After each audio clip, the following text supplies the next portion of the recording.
ડાંગમાં 2024માં પાક નુકસાની સહાયના સરકારી ચોપડે જે ખેડૂતોને લાભાર્થી બતાવાયા છે તેવા ખેડૂતોને સહાય મળી જ નથી, ત્યારે કાગળિયા કરીને પણ સહાયથી વંચિત રહેતા આવા ખેડૂતોએ 2025માં કમોસમી વરસાદના કારણે થયેલા પાક નુકસાન માટે સહાય મેળવવા ફોર્મ ભરવાનું ટાળ્યું છે. ડાંગ જિલ્લામાં વર્તમાન ચોમાસા બાદ કમોસમી વરસાદે વેરેલા વિનાશે ખેડૂતોની કમર તોડી નાખી છે.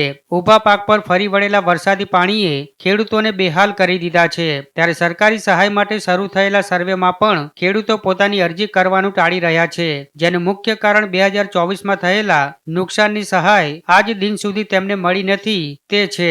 ડાંગ જિલ્લામાં સાચા અર્થમાં નુકસાન ભોગવનારા 100 થી વધુ ખેડૂતોને સહાય મળી જ નથી, પણ સરકારી ચોપડે તેઓને સહાય ચૂકવી હોવાનો રિપોર્ટ છે.